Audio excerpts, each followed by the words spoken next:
దేశం మొత్తం ఎదురు చూస్తున్నటువంటి ఆసక్తికర ఎన్నిక ఏదన్నా ఉందంటే అది కోయంబత్తూర్ పార్లమెంటు ఎన్నిక.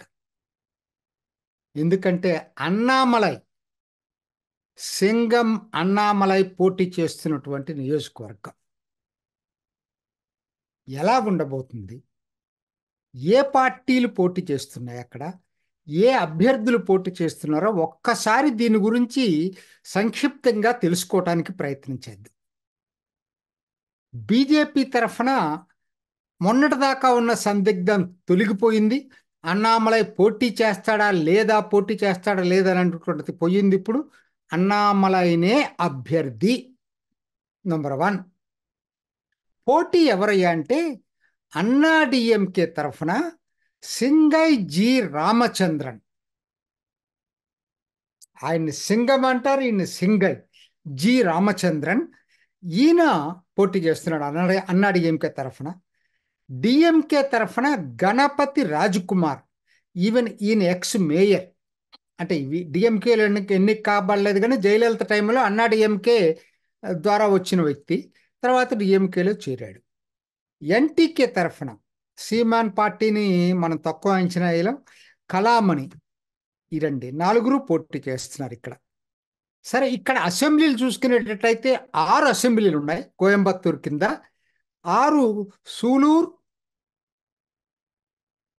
Kavundampalayam, Palladam, Singanallur, Coimbatore north and Coimbatore south. 6 assembly స్థానాలు. పోయినసారి 2021 అసెంబ్లీ ఎన్నికలు చూసేటట్టయితే అందులో 5 అన్నాడీఎంకే గెలిచింది, 1 బీజేపీ గెలిచింది. కోయంబత్తూర్ సౌత్ బీజేపీ గెలిచింది, మిగతా 5 కూడా అన్నాడీఎంకే గెలిచింది. అదే పార్లమెంట్ ఎన్నికలు, గత పార్లమెంట్ ఎన్నికలు చూసినట్టయితే 2019 పార్లమెంట్ ఎన్నికలు చూసినట్టయితే సిపిఎం డిఎంకే కూటమిలోని సిపిఎం గెలిచింది. 2వ స్థానంలో బీజేపీ వచ్చింది. దీని స్థూలంగా ఇది ఇక్కడ పోటీ ఎలా ఉండబోతుంది? ఇప్పుడు అందరికీ ఉన్నటువంటి ఆసక్తి ఏంటంటే 4 పార్టీలు మీరు చెప్పారు, ఇందుట్లో ఎవరు ఏంటి పోటీ అని చూసుకున్నప్పుడు పోటీ ప్రధానంగా బీజేపీ వర్సెస్ అన్నాడీఎంకే ఉండబోతుంది. మీకు ఒకటే గుర్తు, 2014 లోక్సభ ఎన్నికల్లో బీజేపీ సపరేట్గా పోటీ చేసింది, అన్నాడీఎంకే సపరేట్గా పోటీ చేసింది, డిఎంకే కూటమి సపరేట్గా పోటీ చేసింది. సో కాబట్టి అట్లానే కమల్ హాసన్ పోటీ చేశాడు. సో కాబట్టి ఇలా అప్పుడు 2014 ఎన్నికలు ఒక్కసారి మీరు చూసేటట్టయితే ఆ రోజు బీజేపీ అన్నాడీఎంకే గెలిచింది అక్కడ, కానీ తేడా అతి తక్కువ 3.5%. వాళ్ళకేమో బీజేపీ సెకండ్ ప్లేస్ బీజేపీ వచ్చింది, అది మర్చిపోవద్దు. బీజేపీ సెకండ్ ప్లేస్ విత్ 33.62% వచ్చింది 2014లో. సో కాబట్టి అన్నాడీఎంకే వల్లనే అక్కడ బీజేపీ బలం ఉందని కొంతమంది వాదించేది వాస్తవం కాదు. ఒక్కసారి అది సపరేట్గా పోటీ చేసినా కూడా జరిగినటువంటిది అది. సో కాబట్టి ఇప్పుడు కూడా మళ్ళా జరగబోయేది ఏంటంటే ఈసారి పోటీలో ఉంది బీజేపీ తరఫున. అదివరకు రామచంద్రన్ ఉండేవాడు, ఈసారి పోటీలో అన్నాడీఎంకే అన్నామలై ఉన్నాడు. రామచంద్రన్ సింగయ్యని అన్నాడీఎంకే తరఫున పోటీ చేస్తున్నాడు. ఈయన ఎవరని చూసుకున్నప్పుడు కొంచెం తెలుసుకోవాలి. తెలుగు ఆరిజిన్ ఉన్న వ్యక్తి. నాయకర్స్ అంటారు, మనం తెలుగులో నాయుడు అనే వాళ్ళని అక్కడ నాయకర్స్ అంటారు. కోయంబత్తూర్లో చాలా పెద్ద కమ్యూనిటీ, లక్షలాది మంది ఉన్నారు అక్కడ. ముఖ్యంగా ఈ లక్ష్మీ మిల్స్, ఈ మిల్స్ అన్నీ కూడా textile mills Telugu Naidu community, దాన్ని నాయకర్ అంటారు అక్కడ. సో ఈ కమ్యూనిటీకి సంబంధించినటువంటి వ్యక్తి ఈ రామచంద్రన్. చివర్లో చంద్రన్ ఉందని మీరు అపోహపడద్దు, అందరికీ ఉంటాయి అక్కడ తమిళనాడులో. మరి దీని ఇంపాక్ట్ ఎలా ఉంటుంది? ఎందుకంటే నాయకర్స్ అందరూ రామచంద్రన్కి ఓటేస్తారా చెప్పలేదు, మనకి తెలియదు.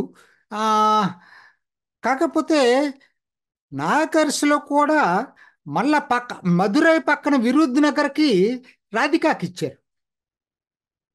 రాధిక ఎవరు? సేమ్ కమ్యూనిటీ, ఎంఆర్ రాధా కూతురు. కాబట్టి వాళ్ళు కూడా సేమ్ కమ్యూనిటీ. సో కాబట్టి ఆ విధంగా న్యూట్రలైజ్ అయిపోయింది. బీజేపీ చెప్పుకోవడానికి కూడా మేము కూడా ఒక సీట్ ఇచ్చామని చెప్పుకోవడానికి కూడా అవకాశం ఉంది. సో అయినా ఈసారి అది పెద్ద ప్రభావితం చూపించకపోవచ్చు. ఎందుకంటే పోటీ చేసే వ్యక్తి అన్నామలై, అది మనం మర్చిపోవద్దు. కాబట్టి ఈ పోటీలో అడ్వాంటేజ్ డెఫినెట్లీ బీజేపీకి ఉంది. అడ్వాంటేజ్ నా అంచనా ప్రకారంగా బీజేపీకి ఉంది. ఎందుకంటే అన్నామలై పోటీ చేస్తున్నాడు కాబట్టి.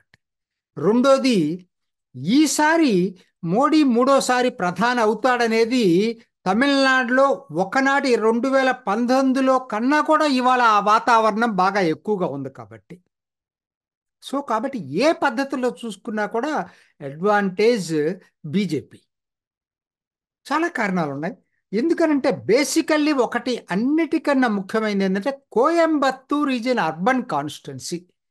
ఆల్మోస్ట్ 82% 2011 లెక్కల ప్రకారమే 82% అర్బన్ ఏరియా పాపులేషన్ ఉన్నటువంటి పార్లమెంటరీ కాన్స్టిట్యున్సీ. ఇది మనం మర్చిపోవద్దు. అర్బన్ ఏరియాస్ ఉన్నది ఎప్పుడు అడ్వాంటేజ్ టు బీజేపీ. సో కాబట్టి ఫస్ట్ పాయింట్లోనే టిక్ పడింది. రెండోది, నా అంచనా ప్రకారంగా ఏంటంటే Annamalai personality is a big factor. ఏంటంటే అందరూ ఏదో గౌడర్ కమ్యూనిటీ అనో, లేకపోతే ఆయన లేకపోతే నాయకర్స్ ఉన్నారనో, లేకపోతే ఇంకొకటి కుల్లర్స్ ఉన్నారనో, ఇవన్నీ కూడా లెక్కలు మిగతా అభ్యర్థుల దగ్గర పనిచేస్తాయేమో కానీ ఒక డామినేటింగ్ పర్సనాలిటీ ఉన్నప్పుడు వీటన్నిటికీ అతీతంగా ఓట్లేస్తారు. ఇప్పుడు జయలలితకి ఓటేశారు, ఆవిడ బ్రాహ్మిన్ అయితే ఓటు వేయకూడదు, చాలా తక్కువ పడతాయి తమిళనాడులో ఇప్పుడున్న వాతావరణానికి. మరి ఆవిడకి ఓటేశారు. ఎంజీఆర్, ఆయన అసలు ఇక్కడ ఆయనే కాదు, ఓటేశారు. సో కాబట్టి డామినేటింగ్ పర్సనాలిటీ ఎక్కడున్నా కూడా వాళ్ళకి across the communities, across the segments ఓట్లు పడతాయి. కులాలను బట్టి మతాలని బట్టి ఓట్లు పడవు. ఎందుకంటే అన్నామలైకి క్రిస్టియన్స్లో ముస్లిమ్స్లో కూడా గణనీయంగా ఓట్లు పడతాయి. సో కాబట్టి is a dominating personality. As everybody is looking to Annamalai in Coimbatore, not only Coimbatore, entire Tamil Nadu. Future CM కింద ఇప్పటి నుంచో చూస్తున్నారు ఆయన. రెండోది, ముఖ్యంగా ఆయన స్పెషల్ సెగ్మెంట్స్ ఏంటంటే యూత్ అయితే, ఎడ్యుకేటెడ్ యూత్ అయితే they are waiting for Annamalai లాగా ఉంది వాళ్ళ ఇది.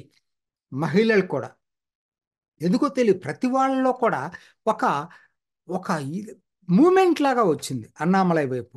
అట్లానే మిడిల్ క్లాస్ అయితే ఎన్మాస్. సో కాబట్టి ఏ పద్ధతుల్లో మీరు చూసుకున్నా కూడా Annamalai personality is dominating personality. ఒకటి అర్బన్, రెండు అన్నామలై పర్సనాలిటీ, మూడు అన్నామలై క్లీన్ ఇమేజ్. అది మనం మర్చిపోవద్దు. ఇప్పుడున్న రాజకీయ నాయకులతో పోల్చినప్పుడు ఆయనకున్నటువంటి క్లీన్ ఇమేజ్ కూడా ఆయన దోహదం చేస్తుంది. నాలుగోది, ఎలియన్స్ పార్ట్నర్షిప్. ఒక్కటే బీజేపీ చేయట్లా, పిఎంకే, ఏఎంఎంకే, ఓ పన్నీర్ సెల్వం, తర్వాత ఇంకా చాలా పార్టీలు. పోయినసారి నేను చేశాను సామాజిక కూర్పు ఎలా చేశారనేది. అందరూ కలవటం అనేది కూడా యాడెడ్ అడ్వాంటేజ్ టు అన్నామలై. తర్వాత స్ట్రాంగ్ నెట్వర్క్ ఇన్ కాన్స్టిట్యున్సీ. ఇంతకుముందు చెప్పాను 2014లో ఒంటరిగా పోటీ చేసిన ఆల్మోస్ట్ అనాడయంకుతో సమానంగా వచ్చింది, సెకండ్ రన్నర్ అప్గా. సో కాబట్టి నెట్వర్క్ కూడా బాగుంది అక్కడ. ఇది కోయంబత్తూర్ వరకు బీజేపీకి నెట్వర్క్ బాగానుంది. సో కాబట్టి అది కూడా పనిచేస్తుంది. ఇక అసలు మోడీ ఫ్యాక్టర్ నేను చెప్పాల్సిన పని లేదు. మొన్న పల్లడం ఇదే కాన్స్టిట్యున్సీ కిందకు వస్తుంది. పల్లడం తిరుప్పూర్కి కోయంబత్తూర్కి మధ్య ఉంటుంది. ఈ పల్లడం దగ్గరే మొన్న మోడీ మహాసభ జరిగింది. నభూతో నభవిష్యత్ లాగా బీజేపీ మహాసభ అక్కడ జరిగింది, బహిరంగ సభ పల్లడంలో. అది కూడా ఈ కాన్స్టిట్యున్సీలో ఉంది, అది మనం మర్చిపోవద్దు. సో కాబట్టి ఏ యాంగిల్లో చూసినా కూడా అన్నామలై గెలుపుకి ఢోకా లేదు. అయితే అయితే ఇక్కడ ఒక క్లాజ్ వచ్చింది ఇప్పుడు. ఏంటంటే అందరూ ఏమనుకుంటున్నారంటే డిఎంకే క్యాండిడేట్ని కావాలనే వీక్ క్యాండిడేట్ని పెట్టాడనేది ప్రతి వాళ్ళు అనుకోవటం. ఎవరిని పెట్టారు? గణపతి రాజ్కుమార్. ఇతనికి పెద్ద అసలు చాలా వీక్ క్యాండిడేట్. నిజంగా అన్నామలైని ఓడించాలి డిఎంకే వాళ్ళ పార్టీ ద్వారా అని అనుకున్నట్టయితే ఈ పని చేసి ఉండేవాళ్ళు కాదు. ఒక కుట్రపూరితంగానే సిపిఎంను తప్పించారు. సిపిఎం ఏ మాటకు ఆ మాట చెప్పాలి. పోటీలో గట్టిగా పోటీ చేసేవాళ్ళు గెలిచేవాళ్ళ లేదా పక్కన పెట్టేస్తే, కావాలని చెప్పి సిపిఎంను తప్పించి వాళ్ళు ఎందుకు తీసుకున్నారంటే అన్నామలైని మింగేయాలని ఉంది వీళ్ళందరికీ. అటు అన్నా డిఎంకేకు ఉంది, డిఎంకేకు ఉంది. సో కాబట్టి ఏంటి, ఒక కుట్రపూరితంగా రహస్య ఒప్పందం డిఎంకే అన్నా డిఎంకే మధ్య ఉందనేది ఆల్మోస్ట్ ఎక్కువ రాజకీయ పరిశీలకులు చెప్తున్నారు. లేకపోతే ఇంత వీక్ క్యాండిడేట్ని పెట్టరు డిఎంకే. సో కాబట్టి ఏం జరిగింది ఇప్పుడు, ఈయన్ని సిపిఎంని తీసేసి డిఎంకే తీసుకొని రహస్యంగా అన్నా డిఎంకే రామచంద్రానికి మద్దతు ఇవ్వబోతున్నారు అనేది బాగా రూమర్ ఉంది. నిజం కూడా 99% నిజమవుతుంది అది. ఎందుకంటే డిఎంకే గురించి చెప్పాల్సిన పని పర్టికులర్గా వ్యక్తిగతంగా అన్నామలయ్యని అసలు కనపడితే అవకాశం దొరికితే మింగేయాలని ఉన్నట్టుగా ఉన్నారు డిఎంకే. ఎందుకంటే వాళ్ళ అవినీతి భాగోతాలన్నింటినీ బయట పెడుతున్నారు కాబట్టి. తర్వాత ఇద్దరికి కామన్ శత్రువు అయిపోయాడు కాబట్టి. సో అందరు అనుకోవటం అసలు డిఎంకే డబ్బులు విపరీతంగా ఈ కోయంబత్తూరులో ఖర్చు పెట్టబోతుంది. అది వాళ్ళ క్యాండిడేట్ తరఫున కాదు, అన్నా డిఎంకే క్యాండిడేట్ తరఫున, రామచంద్రన్ తరఫున రామచంద్రన్ కన్నా కూడా అక్కడ పవర్ఫుల్ ఆయన కాదండి, ఎస్పి వేలుమణి అని అన్నా డిఎంకేలో మినిస్టర్ అది వరకు. ఆయన ఈ కొంగునాడు మొత్తం కోయంబత్తూరు హెడ్ క్వార్టర్స్గా మొత్తం చక్రం తిప్పేది ఈ వేలుమణి. మరి ఆయనను డిఎంకే తోటి రహస్య ఒప్పందం ఉందనేది బాగా పుకార్లు వస్తున్నాయి. ఎంతైనా ఖర్చు పెట్టనండి, ఎన్ని డబ్బులైనా పెట్టనండి, కానీ గెలవబోయేది మాత్రం ఖచ్చితంగా అన్నామలై. ఇది ప్రజలకి అగ్ని పరీక్ష. డబ్బులు ఖర్చు పెట్టిన రెండు పార్టీలు అవసరమైతే ఎన్టీకీతో కలిపి మూడో పార్టీ పోటీ చేసిన కమల్ హాసన్ నిన్న స్టేట్మెంట్ ఇచ్చాడు, నేను పోటీ చేయకపోవటంలో చాలా వ్యూహం ఉందని. ఇదే వ్యూహం, అన్నామలైని ఓడించాలి ఎలా అయినా సరే అనేది కూడా ఆ వ్యూహాల్లో ఒకటి భాగం వాళ్ళకి. కోయంబత్తూరుకు వచ్చేసరికి అన్నామలై, యాంటీ అన్నామలై పార్టీలు ఏం లేవు అక్కడ. అన్నామలైని ఎటువంటి పరిస్థితుల్లో గెలవకూడదు అనేటువంటి శపథం తీసుకున్న ఈ పార్టీలన్నీ కూడా. అయినా వీటన్నిటిని అధిగమించి అన్నామలై పార్లమెంట్లోకి అడుగు పెట్టబోతున్నాడు. ఎవరేమి ఆపలేరు. ఈ వేవుని అన్నామలయ్య ఓడిపోతే ఇన్ని రోజుల నుంచి మనం అనుకుంటున్నట్టు బీజేపీకి డబుల్ డిజిట్ వస్తుంది, ఒక మంచి ఊపు వచ్చింది దక్షిణ తమిళనాడు పశ్చిమ తమిళనాడు అనేది బోటకం అవుతుంది అన్నామలై ఓడిపోతే. ఎటువంటి పరిస్థితుల్లో ఓడిపోయే సమస్య లేదు. ప్రజలే స్వచ్ఛందంగా అన్నామలైని గెలిపించుకోబోతున్నారు. చూసారు కదండి. మరి ఈ వీడియో కనుక మీకు నచ్చినట్లయితే ఒక లైక్ కొట్టేసి మీ అభిప్రాయాన్ని కూడా కామెంట్ బాక్స్లో తెలియజేస్తూ ఇలాంటి ఇంట్రెస్టింగ్ అప్డేట్స్ కోసం మా ఛానల్ని సబ్స్క్రైబ్ చేసుకోండి.